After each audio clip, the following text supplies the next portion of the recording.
Assalamualaikum warahmatullahi wabarakatuh. Shalom, Om Swastiastu, Namo Buddhaya, dan salam kebajikan bagi kita semua. Yang terhormat Kepala Sekolah SMP Negeri 49 Jakarta, Bapak Abdul Basir MM. Yang saya hormati Wakil Kepala Sekolah Bidang Kesiswaan, Ibu Sri Mulyani STP SPD beserta jajarannya. Yang saya hormati Bapak Ibu Guru serta staf yang selalu sabar membimbing dan membantu kami. Yang saya banggakan, teman-teman seperjuangan sesama siswa-siswi SMP Negeri 49 Jakarta dari kelas 7, 8, dan 9 yang saya cintai. Pertama-tama, mari kita panjatkan puji syukur kepada Tuhan Yang Maha Esa, karena pada hari ini kita dapat berkumpul di lapangan Gedung A dalam rangka kegiatan bersih-bersih bersama dalam keadaan sehat dan diberikan cuaca yang cerah. Hadirin sekalian, berdirinya saya di podium ini bukanlah untuk menunjukkan bahwa saya merupakan siswa yang paling cerdas atau paling hebat di antara yang lainnya. Saya berdiri di sini murni digerakkan oleh hati saya yang paling terdalam dan rasa khawatir yang mulai menusuk saya akhir-akhir ini. Sebagai bagian dari keluarga besar SMP Negeri 49 Jakarta, saya merasa bahwa ini merupakan titik di mana kita tidak boleh lagi diam, tidak boleh lagi acuh tak acuh, dan tidak boleh lagi menutup mata terhadap realitas yang terjadi di sekeliling kita. Lewat momentum kegiatan bersih-bersih bersama pada hari ini, kita kembali disadarkan mengenai rumah kedua kita. Kita sudah berada di sekolah ini lebih dari 8 jam sehari dalam 5 hari seminggu. Namun apakah kita benar-benar memperhatikan kondisi lingkungan sekitar kita saat jam istirahat berbunyi atau saat gerbang sekolah kita ditutup pada sore hari? Hadirin semuanya, di balik dinding-dinding kelas yang kokoh, terdapat suatu ancaman nyata yang mengawasi kenyamanan dan juga kesehatan kita setiap hari tanpa kita sadari. Ancaman itu bukanlah musuh dari luar, melainkan merupakan hal yang kita produksi sendiri dalam setiap menit, setiap jam, setiap detik, dan setiap hari. Pada hari ini, saya ingin membahas mengenai masalah sampah di lingkungan sekolah. Para hadirin semuanya, marilah kita berbicara berdasarkan fakta dan data yang konkret, bukan berdasarkan asumsi atau keluhan kosong belaka yang tidak berdasar. Sekolah kita yang tercinta ini terletak di jantung ibu kota Jakarta, tepatnya di Kecamatan Kramat Jati, Jakarta Timur. Sebagai warga sekolah yang cerdas, kita harus bisa melihat gambaran besar yang dihadapi oleh kota tempat kita tinggal, sehingga kita bisa memahami seberapa genting dan seberapa mendesak situasi kita sekarang mengenai masalah lingkungan ini.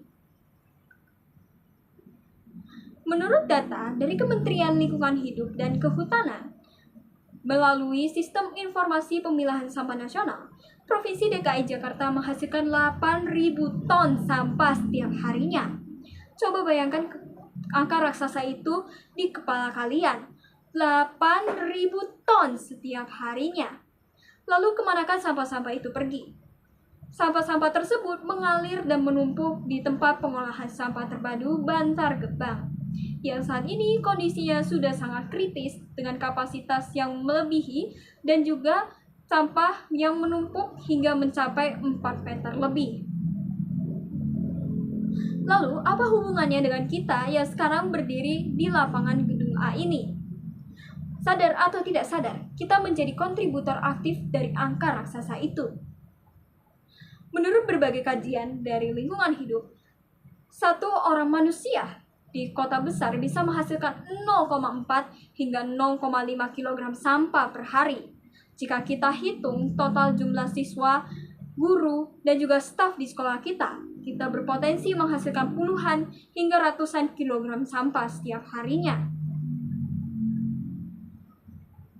Hadirin yang terhormat, kita harus jujur pada diri sendiri dan melihat sekeliling kita dengan mata hati yang terbuka, kemana perginya puluhan kilogram sampah itu setiap harinya setelah jam pulang sekolah berbunyi? Mari kita mengecek tempat kolong meja masing-masing. Seringkali kolong meja kita berubah fungsi menjadi tempat sampah tersembunyi bagi bungkus plastik makanan ringan atau berkas coretan kita di kertas. Lalu juga perhatikan koridor dan juga lapangan setiap jam istirahat selesai berbunyi. Tempat sampah memang sudah disediakan di berbagai sudut tempat. Namun mengapa lantai-lantai kita masih penuh dengan ceceran sedotan plastik, botol air mineral, dan juga plastik mika membungkus jajanan? Ini merupakan bukti nyata yang tidak bisa kita bantah, bahwa kita sekarang sedang mengalami krisis perilaku, krisis karakter, dan juga krisis bertanggung jawab terhadap lingkungan sekolah dan kebersihannya yang sering kita alami. Hadirin semuanya yang terhormat, jika kita memilah sampah yang ada di SMP Negeri 49 Jakarta pada aksi kegiatan bersih-bersih bersama hari ini, kita bisa menemukan dua jenis sampah yang mendominasi. Menurut Kementerian Lingkungan Hidup dan Kehutanan secara nasional, komposisi sampah kita didominasi oleh yang pertama, sampah organik yang berasal dari sisa makanan, dan sampah anorganik yang merupakan plastik. Kedua jenis sampah ini, jika tidak dikelola dengan baik, bisa menghasilkan dampak buruk bagi kehidupan kita. Pertama, ada sampah plastik sekali pakai. Plastik merupakan material yang sangat praktis, murah, dan juga ringan. Namun, kemudahan dan kepraktisannya memiliki dampak buruk bagi kita. Plastik merupakan kutukan terbesar bagi lingkungan hidup kita. Plastik yang dibuang sembarangan bisa terurai dari 100 hingga 500 tahun lamanya. Sehingga botol plastik yang kita buang pada hari ini di halaman sekolah masih akan tetap ada dan mencemari bumi ini bahkan ketika kita sudah mempunyai anak cucu nanti.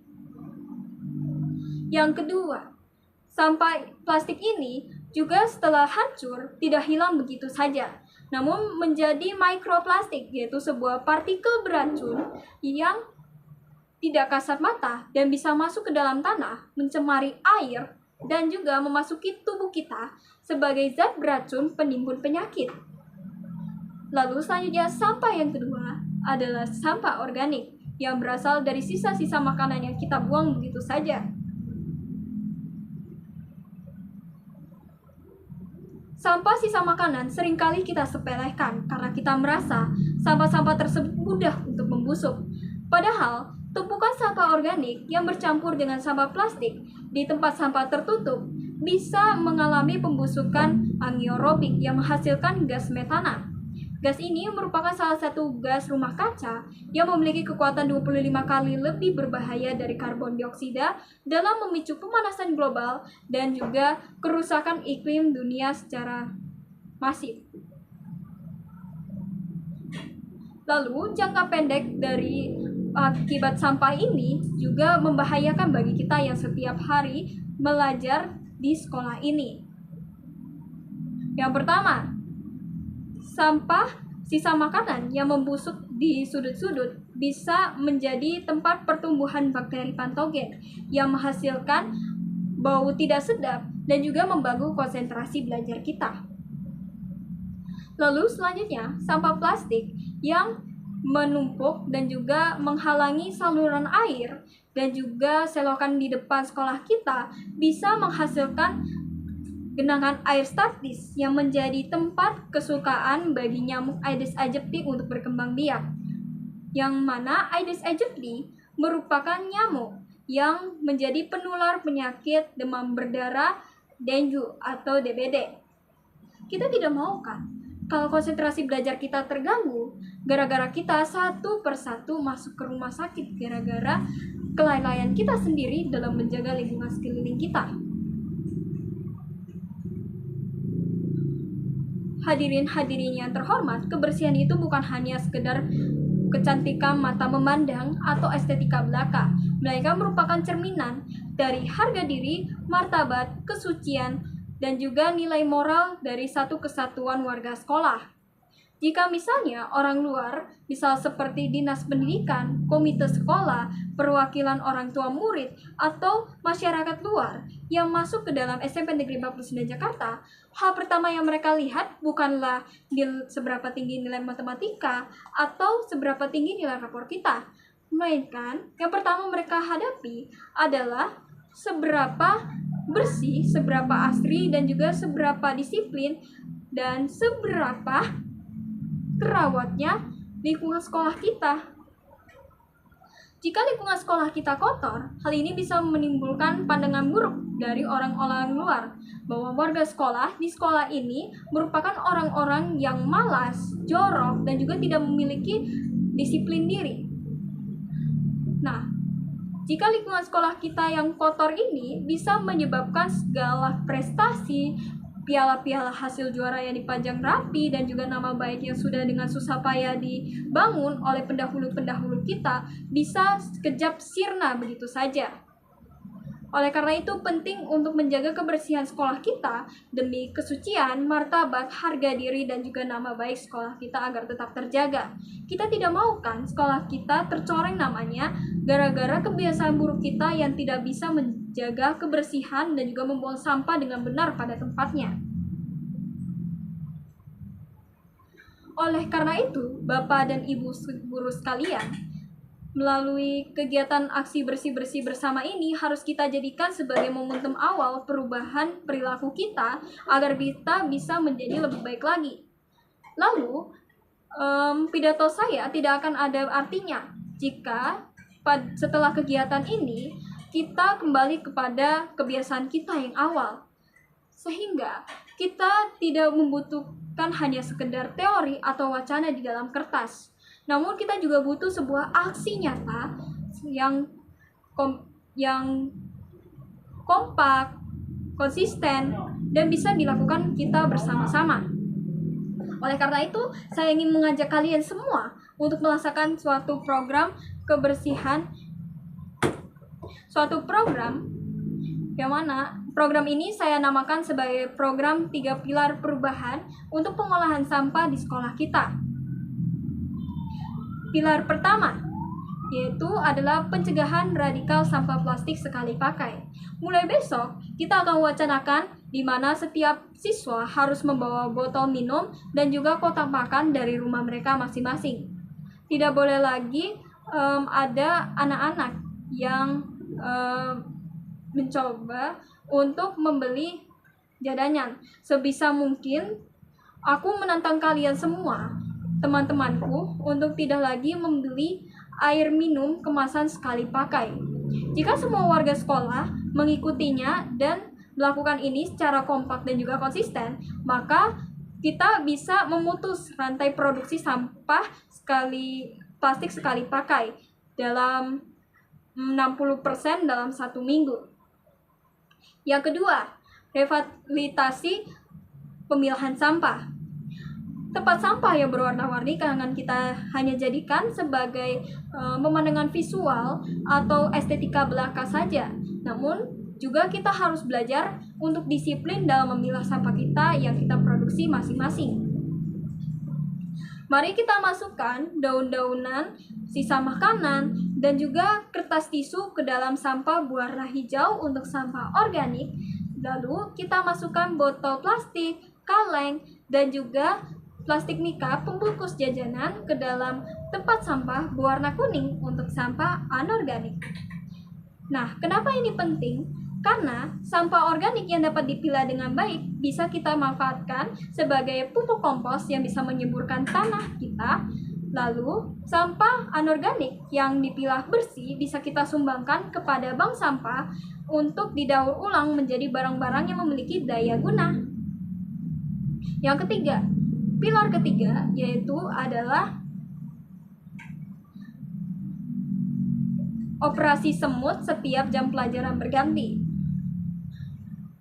Peduli terhadap lingkungan itu bukan harus selalu dimulai dari instruksi kerja bakti atau kegiatan aksi besar-besaran seperti pada hari ini.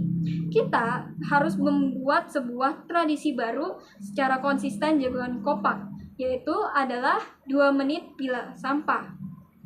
Yang mana sebelum jam pelajaran berakhir dan guru baru masuk, kita harus mengecek kolong meja dan juga mengecek lantai sekitar kita. Jika kita melihat sampah sekecil apapun itu, ambil dan buang sampah itu.